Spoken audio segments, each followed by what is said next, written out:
여러분 안녕하십니까? 여기는 대치동 스카이 입시교육 직영 서초방배원의 통합과학 담당하고 있는 연구소장 유홍선입니다. 이번 강의는 통합과학에 대한 OT 강의로서 저희는 지금 7호선 라인, 즉 이수역, 그러니까 경문고등학교, 서문여자고등학교, 동작고등학교의 빅3 학교에 이제 주로 담당을 하고 있는데요.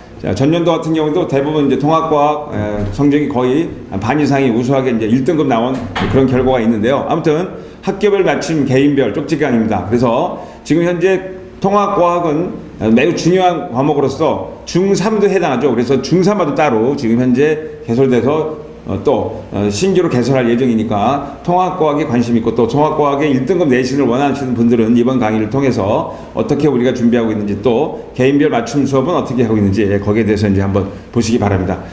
그래서 문제는 일단은 경문고등학교 문제를 위주로 했는데요. 경문고등학교 스탠다드가 다 똑같습니다. 서문여고, 동계고등학교 문제는 비슷한데요. 통합과학에서 나오는 문제들은 중학교 3학년 과정과 좀 다르죠. 그리고 특히 이제 맨 앞부분에 뭐 빅뱅 이론이라든지 물질의 규칙성 같은 것은 사실은 상당히 어려운 부분입니다. 그래서 좀 준비를 많이 해둬야 좋은 결과를 얻을 수 있겠죠. 그럼 문제를 한번 보면서 갈게요. 일단 이 정년도 2023학년도 경문고 통합과학 문제 사례 보면은 뭐든지 25문제가 나오는데 객관식이 20문제. 서답형이 5문제인데요. 뭐 객관식 80점, 서답형 20점인데 문항에 따라 조금씩 점수가 다릅니다. 왜냐하면 한 문제에 또 이제 세트 문제로 두세 개 더 달린 것도 있죠. 그래서 일단 중간고사 경향 한번 볼게요. 일단 지구과학 및 화학 중심, 이제 지구과학에서는 빅뱅, 대폭발 이론, 정상우주론, 그 다음에 대폭발 우주론, 그 다음에 우리가 빅뱅의 증거 같은 거, 그리고 화학에서는 이제 결합의 뱅거, 이온 결합, 공유 결합 특성, 그 다음에 어떤 규칙성이라든지 옥텟 규칙, 그리고 알칼리 금속, 그다음에 할로겐 금속의 특성 같은 거를 이제 많이 물어보고 또 거기에 이제 변형된 그러니까 화학 내용을 조금 더 업그레이드 시키는 문제가 출제됐습니다. 그래서 서답형 문제도 마찬가지로 업그레이드된 문제 났고요. 그리고 이제 기말고사 진도 단원은 중간고사보다 개념 내용이 약간 더 커서 이제 거기는 생명과학, 물리학 단원이 많이 나오는데 가장 이제 당황하게 되는 게 준비를 안 하시면은 이제 처음부터 이제 중간고사부터 당황하게 됐죠. 이렇게 어려운 문제 나왔나? 하지만 준비를 하시면 굉장히 쉽습니다. 그래서 이제 우리 스카이 입시교육 직영 서초 방배움을 통해서 준비를 하시면 좋은 결과가 있을 건데요. 일단 거기 문제 보면 1번에서 한 7번까지는 지구과학 문제였어요. 그래서 빅뱅 초기 기본 입자 형성 과정. 그러니까 우리가 원자 기본 입자 아니죠. 원자를 구성하는 양성자 기본 입자 아닙니다. 그래서 양성자를 구성하는 쿼크, 전자 이런 것들이 어떻게 해서 결합되고 또 빅뱅의 시간에 따라서 어떤 시퀀스를 갖고 우주가 만들어지는지, 그리고 은하는 어떻게 해서 벌어지고 후퇴하는지, 그리고 우주 배경 목소라든지 그 증거, 그 다음에 스펙트럼을 분석을 해서 우리가 현재 수소와 헬륨이 어떻게 해서 1대3으로 돼 있는지 그런 것들, 그리고 우리 고난도 7번부터는 고난도 문제를 주관식으로 단 거죠. 빅뱅의 증거 이런 거.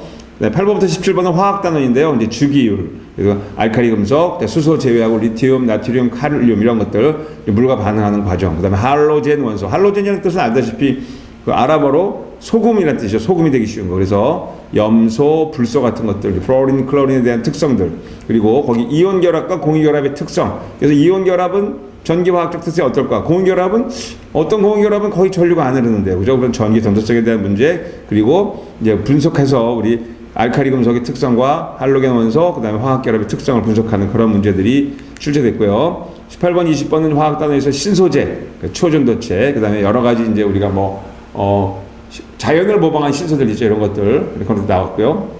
요즘 우리 초전도체 때문에 핫 이슈가 되고 있잖아요. 그래서 초전도체에 대한 내용들 관심 있게 보시고, 그 다음에 화학지학, 이런 것들, 초신성 폭발에 대한 화학식에 대한 그런 문제들이 고난도 문제로 나왔다. 2023학년도 보시면 되겠죠. 그러면 2023학년도 이제 그 경문고등학교 세트로 한번 볼게요. 작년도 5월 2일에 했던 문제입니다. 1번 보세요. 간단하게 쭉 볼게요. 표는 빅뱅 이후 초기 우주에서 A와 B 시기의 입자 생성에 대한 설명을 나타내는 것이다 그랬죠. 입자의 생성, 기본 입자인 모모가 결합하여 양성자. 그래서 기본 입자는 쿼크가 있다는 거 외워두시죠. 쿼크 우리 들어본 사람이 있겠지만 중학교 과정에서는 거의 나온 적이 없습니다. 그리고 사실 이것도 물리 원리도 나오지 않아요. 그러니까 상당히 업데이트된 그런 내용인데요. 쿼크라는 것이 우리 인류 역사에 나온 건 몇십 년이 안 되거든요. 그래서 그러니까 기본 입자인 쿼크, 그다음에 전자 이런 것들을 렙톤, 하드론 이런 것들 알아야 됩니다. 그래서 거기 이제 앞에 내용이 나오지만 암기를 해야 되고요. 그래서 쿼크가 모여서 양성자는 쿼크 3개인데 업 쿼크, 다운 쿼크. 중성자는 업 쿼크, 다운 쿼크로 됐다. 자, 그다음에 이제 B는 원자에 있고 전자가 결합하여 원자가 생성돼. 이거 빅뱅 직후가 아니고 빅뱅이 시작된 후 약 38만 년이 지나서야 원자가 만들어졌다 이런 거죠. 그때부터 BC 직진해서 지금도 우주에서는 우주배경 복사가 측정된다 이런 내용이죠. 그래서 옳은 것을 골라라 그랬죠. 자, 전자는 기억에 해당한다 아니죠. 전자는 이게 아니고 원자에 있고 전자 나오고 그다음에 여기는 쿼크죠. 그래서 우주의 온도는 A일 때보다 B일 때가 낮다 하죠. 아니죠. 우주 처음에는 10의 23승도 그러니까 천문학적 온도에서 서서히 냉각돼서 원자에 있고 전자가 결합할 때는 3000도 정도. 우리에게 3000도는 상당히 뜨거운 온도지만 그 당시에는 빅뱅 이후보다 굉장히 차가워진 상태죠. 그러니까 A가 훨씬 온도가 높다 이런 거죠. 그래서 질량비는 뭐 1대3이 되는 거는 이제 나중에 이제 핵 변화해서 양성자, 중성자 서로 핵 변화하는데 양성자 수가 많아지는 과정을 여러분 익히시면 됩니다. 자, 2번 문제 보죠. 표는 우주 초기의 진화 과정 가다를 순서 없이 나타낸 것인데요. 자, 일단 처음에 이제 쭉 내용이 나오죠. 수소 원자 핵이 양성자입니다. 그래서 빅뱅 초기에 이제 쿼크들이 모여서 양성자, 중성자가 만들어질 때 수소 원자 핵이 빅뱅 바로 직후죠. 그리고 이제 한 2, 3분 지나서는 이제 헬륨 원자 핵이 만들어진 양성자와 중성자 강한 핵력에 의해서 그다음에 38만 년 후가 돼서 나처럼 수소 원자 및 헬륨 원자가 만들어진다. 그러니까 순서는 가, 다, 나 이런 식으로 되겠죠. 그래서 38만 년. 그러니까 수소 원자가 만들어지는 게 38만 년이니까 나는 38만 년 정도 지났다. 맞죠? 그다음에 여기서 이렇게 동그라미 그린 거 양성자, 중성자인데요. 아무튼 뭐 수소 원자핵이 양성자다 보시면 되겠고요. 그다음에 약간 색칠한 거는 중성자다. 이런 식으로 보시면 되겠죠. 자, 그다음에 실험 과정에서 나오는데 이제 이게 뭐냐면 우리 풍선 효과죠. 풍선을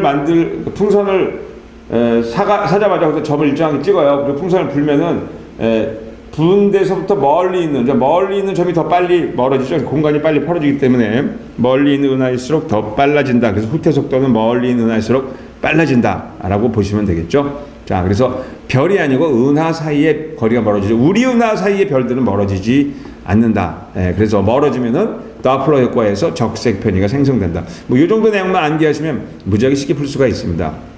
자, 4번은 우주론 주장이죠. 그래서 첫 번째 왼쪽 사람 보세요. 우주는 전과 같은 상태에서 현재의 크기까지 팽창하면서 온도와 밀도가 낮았다. 이거 이제 가모 또는 가모프의 이론이죠. 빅뱅 이론. 자, 처음에 이분은 1920년대, 30년대 발표했다가 완전 요즘 말로는 미치광이 취급당했던 사람입니다. 자, 그 다음에 오른쪽 사람이세요. 오른쪽 사람은 꼭 무슨 누가 비슷하게 생겼는데 자, 우주는 팽창하지만 과거에도 현재와 같은 밀도를 유지하고 있었습니다. 어떻게 맞는 것 같죠? 하지만 우주의 밀도는 지금도 임계 밀도보다 조금씩 작아지죠. 이렇게 생각하시면 돼요.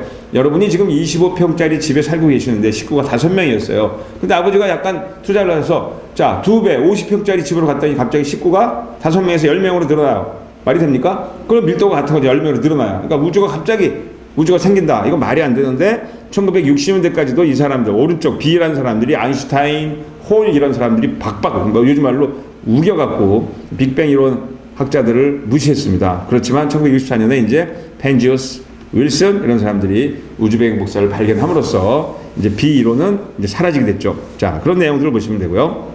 그러니까 물질이 막 새로 생기는 건 아니죠. 순서가 있고. 자, 5번은 우주 전에 관측되는 우주 배경 복사입니다. 그래서 38만 년이 지난 상태에서 우주 온도가 떨어지면서 전자들이 이제 아무래도 우주 공간 내에서 줄었죠. 그래서 그 뜨거운 전자들이 빛을 막고 있었는데 이제 우주는 지금처럼 투명해져서 우주 배경 복사가 나오고 하지만 그 당시엔 3000도의 뜨거운 우주 배경 복사였지만 지금은 이제 온도가 매우 낮은 영하 270도 지금 마이너스 270도니까 약 2.7 켈빈의 마이크로웨이브가 지금도 많이 나오죠. 가시광선은 아닙니다. 자, 그 다음에 6번은 뭐 이제 스펙트럼이죠. 그러니까 스펙트럼에선 선 스펙트럼 있는데 흡수 스펙트럼과 방출 스펙트럼이 있다는 거 알아두시고 그 다음에 이제 여기서 이제 우리 꼭 몇 개 외워야 될 게 별도 종류가 여러 가지죠. 그러니까 대부분의 우주에 있는 별들은 거의 반 정도가 질량이 태양과 유사하대요.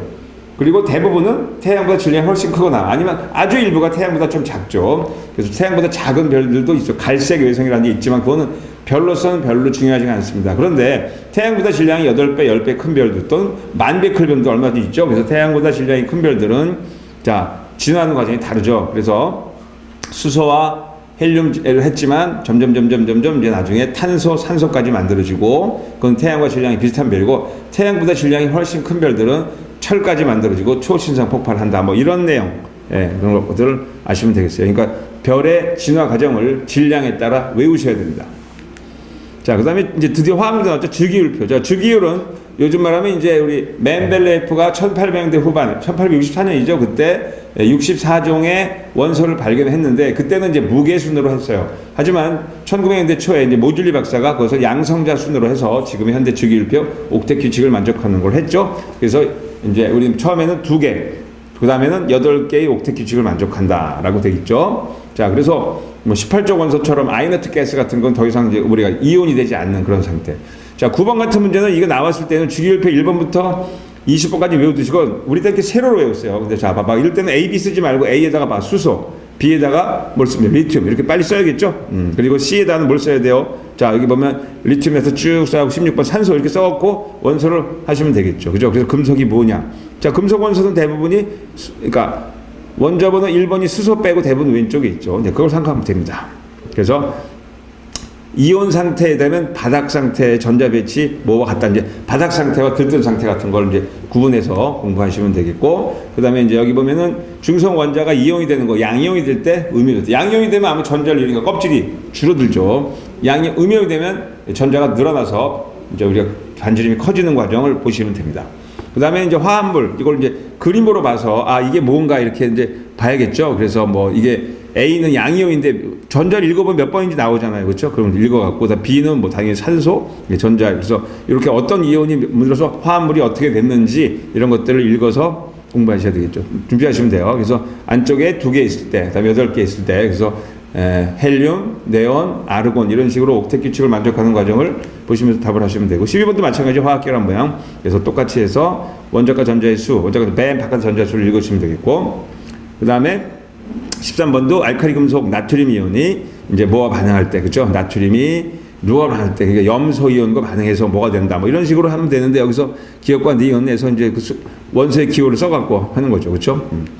다음에 14번 알칼리 금속의 특성. 자, 공기 중에 물과 반응해서 부식되고, 그래서 또는 폭발하죠. 그래갖고 이때는 석유나 파라핀 액체를 집어넣어야 되고요. 그 다음에 손톱으로 긁어도 그러니까 긁힐 정도로 연합니다. 그리고 이것은 물에 만나면 물과 폭발적으로 반응하는데, 만나면 NaOH, KOH 등 알칼리 금속이 돼서, 알칼리, 그러니까 염기성 이온이 되었고 페놀프탈레인 용액이 빨간색으로 변한다. 그렇죠?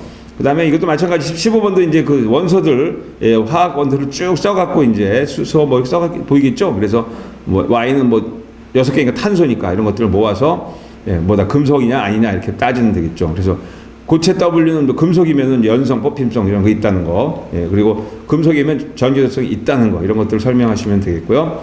자, 16번은 고체 상태의 NaCl과 나트륨 이온입니다. 자, NaCl의 간은 이게 지금 Na 하나와 Cl 하나가 보이는 게 아니죠. NaCl이 여러 개 모여서 이렇게 육각, 큐빅 모양을 이루고 있는 그런 상태. 그래서 이때는 그냥 전류가 통하지 않죠. 그러니까 이건 녹거나 이온 물에 녹으면 전류가 통하는데, 나트륨 자체는 알칼리 금속이죠. 그래서 전기 전도성은 이제 알칼리 금속이 있지만 간은 없다. 뭐 이런 식으로 되겠죠. 외부에 힘을 가하면 아무래도 나트륨은 잘 부서지겠죠. 그러니까 NaCl은 부서지겠죠. 다음에 17번은 포도당과 염화칼슘. 자, 포도당은 대표적인 공유결합 물질이죠. 공유결합 물질 중에서 공유결합의 대부분은 전기도성이 없습니다. 물론 전기도성이 있는 공유결합 물질도 있어요. 예를 들어서 암모니아수 같은 거. 하지만 일반적인 포도당 같은 거는 전기전도성이 없습니다. 물에는 녹아도요. 하지만 염화칼슘은 알다시피 CaE+와 ECl-로 이온이 되기 때문에 이온 상태에서 전기도성이 있다는 거 설명하시면 되고, 자, 이제 여기서 마찬가지로 실험 결과에서 없으면은 전기도성이 없으면은 공유결합, 있으면은 이온결합으로 보시면 되겠죠. 자, 18번은 말 그대로 요즘 핫 이슈가 되고 있는 초전도체죠. 자, 초전도체 기술은 현재 임계 온도가 이제 거의 영하 200도는 이미 넘어섰고, 이제 거의 한 영하 7, 80도에서도 특수한 장치로 이제 전기정을 재료로 만들 수 있지만, 아직까지는 확실히 개발됐다고 말할 수 없는데, 얼마 전에 이제 우리나라 모 대학에서 초전도체를 만들었다 발표해서 지금도 여러 가지 이제 설왕설래하고 있는데요. 아무튼 그런 기술을 빨리 만들면 우리나라도 세계적인 이제 과학 광국이 되는 겁니다. 그래서 전기전도성, 그러니까 임계 온도 이하, 크리티컬 포인트 아래선 전기전도성이 제로가 돼서, 전기전도가 저항이 제로가 돼서 무한대의 전류가 흐르고 자기장이 엄청 강해지죠. 그래서 자기 부상 열체라든지 이런 거고. 자, 도체와 부도체의 중간 정도 물체는 반도체입니다. 여기는 해당이 없죠. 자, 그 다음에 신소재 이용하는 거, 그죠? 그래서 뭐 그래핀, 그다음에 여러 탄소 나노튜브라든지 이런 것들을 보시면 되고요. 그 다음에 20번도 마찬가지 연립, 그죠? 우리가 그 물 뿌려도 물이 안 닿는, 특히 안경 쓰신 분들이 이런 거 사용하면 좋겠죠. 그래서 표면에 돌기가 물을 흡수해서 물이 이렇게 방울방울 맺히지 않는 그런 내용들. 자, 그 다음 벨로코 테이프. 수중 접착제는 이게 아니죠. 그래서 이거는 특수한 접착제, 홍합의 재료 이런 걸 쓰는 거니까 암기사항이 되겠습니다. 자, 이런 식으로 됐고 주관식 문제 한번 볼까요? 스펙트럼에 대한 내용이죠. 예, 그리고 알만한 용어로 검은선, 흑수 스펙트럼. 자, 나는 초신성 폭발, 개성운입니다. 그러니까 태양보다 질량이 큰 별이 초신성 폭발로 남은 잔해. 화학식, 이건 뭐 굉장히 쉽죠. 그래서 이온들 다 양이온, 일가, 이가 양이온, 일가, 이가 음이온들을 외우시면 되겠죠. 그러니까 플로리나 칼슘 같은 플로린은 일가의 음이온인데 칼슘은 이가의 양이온이 건데 양이온 두 개, 음이온이 두 개 필요하죠. 그래서 소나 마그네슘 같은 거 MgOH2 이렇게 쓰면 됩니다. 특히 산화 알루미늄 보크사이트는 알루미늄 3가니까 Al2 산소 2가니까 O3 이렇게 쓰시면 되겠죠. 자, 이런 문제들. 그 다음에 이제 여기 베릴륨, 불소, 네온, 나트륨 여서를 배치하는데 어느 것이 비활성 기체고 어느 것이 알칼리성이고 이런 것들을 보시면 되겠고. 자, 그래핀, 그래파이트의 껍데기입니다. 그래서 요즘 그래핀으로 굉장히 많은 걸 만들고 있고, 그래서 그래핀의 특성 같은 거를 얘기하면 되고, 전기도성은 철보다 훨씬 크고 강도도 어마어마하게 세고요, 플렉서블하고 이런 것들을 이제 외우셔 답을 하시면 되겠죠. 자, 그래서 경모고등학교 문제를 토대로 해서 이제 우리 통합과학 1학기 중간고사 대비하는 과정인데 물론 학교마다 조금씩 진도는 다르지만 대부분이 이 스트럭처를 유지하고 있다는 걸 보시면 되고요. 그 다음에 이제 잠시 후에 우리가 학생들과 같이 대면, 그러니까 선생님이 대면을 해서 문제 풀이하는 과정, 설명하는 과정으로 가겠습니다.